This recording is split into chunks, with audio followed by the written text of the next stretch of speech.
Oui, donc là on est dans l'état des lieux. Hein.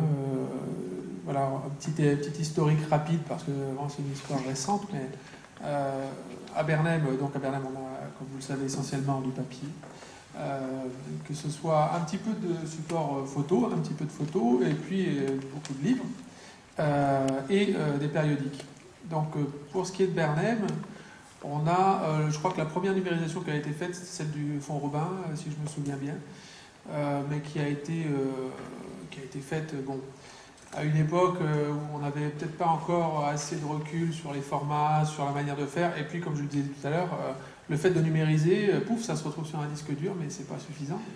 On n'avait pas la structure derrière pour gérer ces photos, etc. Donc là, on se retrouve dans un cas assez courant, il va falloir refaire. Voilà. Donc ça, c'est peut-être un des premiers écueils classiques.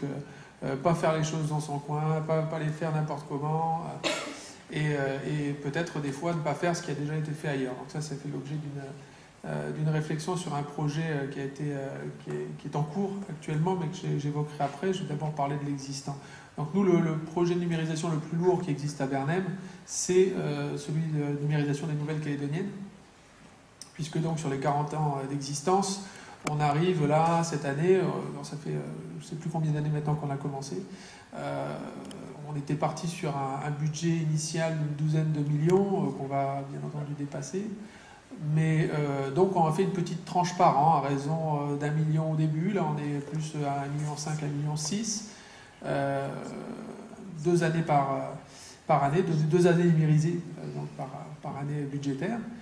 Sachant que si vous connaissez bien les Nouvelles-Calédoniennes et les périodiques de manière générale, au début les Nouvelles-Calédoniennes étaient assez maigres, et puis plus on avance dans le temps, plus elles sont grasses. Pas forcément de choses très intéressantes, mais néanmoins, comme on numérise tout. En tout cas, bon, ce petit coup de griffe était bien inutile, mais en tout cas, on se retrouve à commencer les années 90, là, ces derniers temps. Donc on a déjà une vingtaine d'années de Nouvelles-Calédoniennes numérisées.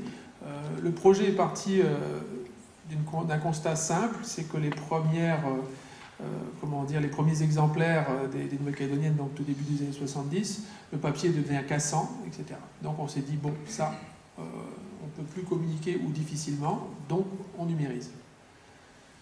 Qui vous montre à quel point c'est un projet de numérisation réfléchi, concerté.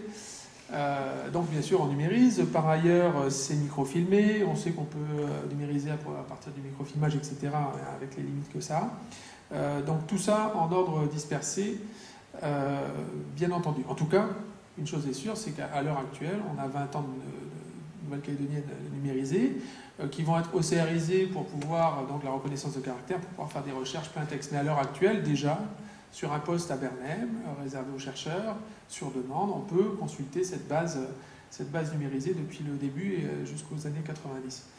Donc, bien entendu, vous direz, mais ouais, mais ça ne s'arrête jamais, on va passer notre temps à courir, 2 ans par an, ça ne suffit pas, il nous faudra donc, si on fait un calcul rapide, à peu près 15 ans pour arriver au... Bref. Donc, le truc, c'est qu'on a conventionné ça avec les Nouvelles-Calédoniennes, puisqu'on a commencé à peu près, en gros, sans leur demander leur avis. Bien sûr, ils détiennent des droits sur les nouvelles, sur les articles, etc. Donc, on est parvenu à un accord. Bien sûr aussi, ça les arrange qu'on numérise les Nouvelles-Calédoniennes, leur journal pour les recherches, et on leur restitue cette numérisation.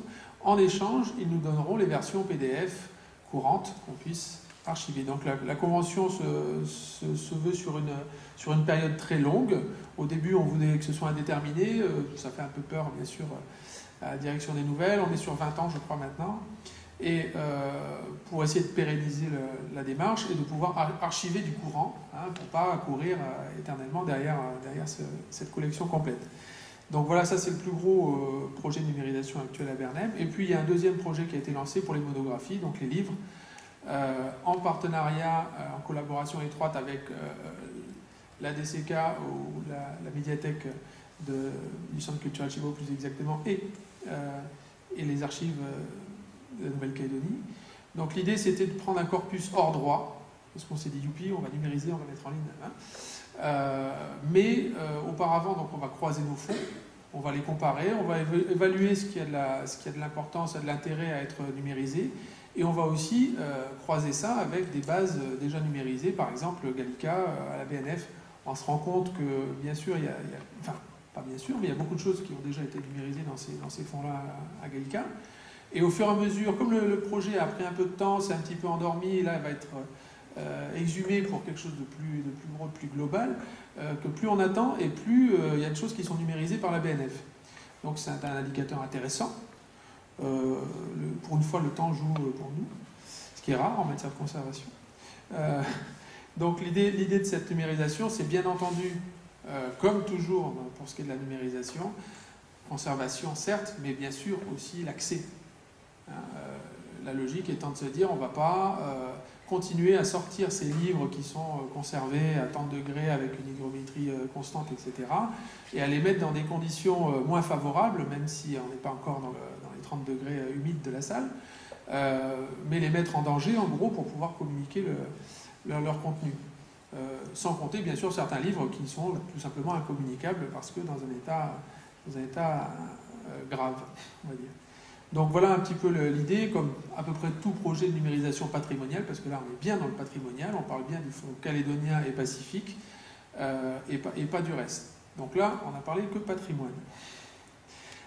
L'état des projets, comme je l'ai dit tout à l'heure, dans le domaine courant, on va dire, est à zéro, hormis un projet qu'on évoquera peut-être tout à l'heure. Mais pour ce qui est de la numérisation Bernem, pour l'instant, on en est là. Vous voyez qu'on n'est pas bien loin. Mais bon, on a quand même quelques petites choses. Donc si on reste au niveau de la numérisation à proprement parler, les archives, on a commencé à numériser des documents il y a une bonne dizaine d'années. Ceci dans deux directions. La première a été la constitution d'une photothèque numérique qui est forte aujourd'hui de pas loin de 10 000 photos anciennes, sachant qu'on s'est focalisé sur les photographies de Nouvelle-Calédonie et des Nouvelles-Hébrides dans la tranche chronologique 1860-1945, grosso modo. Donc, sur cette dizaine d'années, aujourd'hui, avec le recul, on se rend compte que l'établissement des normes de numérisation des clichés a varié dans le temps et qu'on se retrouve avec un corpus totalement hétérogène en termes de qualité, en termes de format, voire même en termes de lisibilité. Notre photothèque, par exemple, physiquement, se présente en deux parties.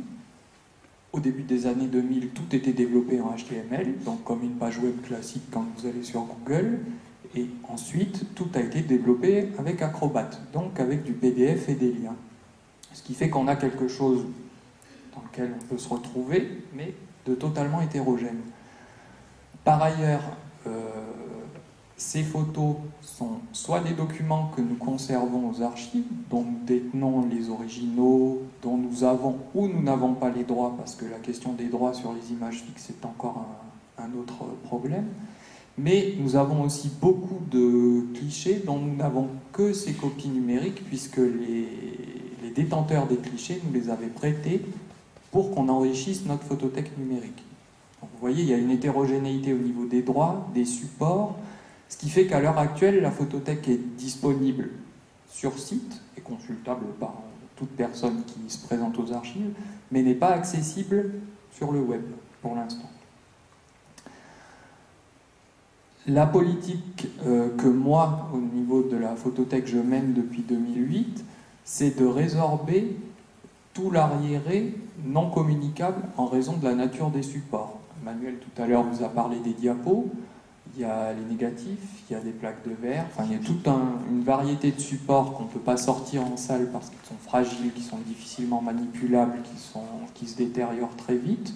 Donc la politique de numérisation, c'est de la numérisation pour pouvoir communiquer sur site, et ça a été vraiment notre priorité. Là, au jour d'aujourd'hui, on arrive à peu près au bout d'une bonne partie. Il nous reste un gros fond constitué d'au moins 50 000 vues des années 60 et 70. Néanmoins, on avance. L'autre partie numérisation porte sur des fonds papier. Alors comme Christophe vous l'a expliqué pour les nouvelles, nous on est parti sur journal officiel. Parce que le journal officiel, bulletin officiel, ça existe depuis la prise de possession. C'est très souvent demandé, pas seulement par les administrations, beaucoup par les particuliers aussi, qui ont très souvent recours au texte. Et donc là, c'était une mesure de préservation des supports originaux, parce que ça vieillit, facilité de reproduction. Quand on nous demande une reproduction de texte, c'est beaucoup plus simple d'imprimer 2 pages d'un fichier PDF que d'aller casser une vieille reliure sur la photocopieuse en poussant des jurons. Et donc, pour ce corpus réglementaire, si ça se passe comme ça, hein, en général, on termine l'année prochaine avec le Moniteur, qui était l'ancêtre du JONC, qui a existé entre 1859 et 1884, et qui était donc le journal officiel de la colonie, mais qui avait une partie aussi information générique. On a fait ça. On traite également des fonds d'archives. Alors là, avec une visée, le fonds qui a été choisi, la résidence de France aux ex-Nouvelles Hébrides, le Vanuatu aujourd'hui, dont nous avons les archives, est numérisé et microfilmé. Le microfilm, pour des raisons de conservation, je ne vais pas m'étendre dessus, mais un microfilm se conserve, bien conservé, se conserve très longtemps. Le numérique, on a 15 ans de recul, donc pour l'instant, on préfère doubler les choses. Et ce fonds, en fait, est numérisé pour que nous puissions déposer une copie au Vanuatu, puisque les documents les intéressent au premier titre. On ne peut pas leur rétrocéder puisque c'était un service de l'État français, donc ce sont des archives qui sont en dépôt chez nous, qui ne dépendent pas de la Nouvelle-Calédonie, mais qui dépendent de Paris. Et donc la numérisation et le microfilmage a aussi cet objectif, pouvoir leur déposer une copie de l'ensemble de ces documents. Donc vous voyez que les mutations de support peuvent se faire avec une diffusion indépendante du web. Puisque pour l'instant, sur notre site, on a des outils de recherche, mais on n'a pas de documents directement accessibles. Ça va venir, mais pour l'instant, on n'en est pas encore là. Peut-être aussi pour une raison toute simple, c'est que les archives sortent tout juste de leur phase pionnière. Le service a en gros 25 ans d'existence, ce qui... à l'échelle des archives est très peu, donc à l'heure actuelle on a 12 km linéaires de papier qu'il faut déjà recenser correctement puisque beaucoup de choses sont arrivées sans instrument particulier, et la numérisation en fait impose d'abord savoir ce qu'on a exactement, puisque comme Manuel l'expliquait tout à l'heure, il y a des règles de communicabilité. On peut numériser un fonds, mais tout n'est pas immédiatement accessible. Donc on ne peut pas tout mettre en ligne directement. Il y a des précautions. Je dis n'importe quoi, mais le respect à la vie privée dans un document, c'est 50 ans. Il faut que le document ait plus de 50 ans. C'est assez fréquent que dans les dossiers, on trouve des choses qui traitent de la vie privée d'une personne. Donc la numérisation, là encore, se ferait via une passerelle et un filtre.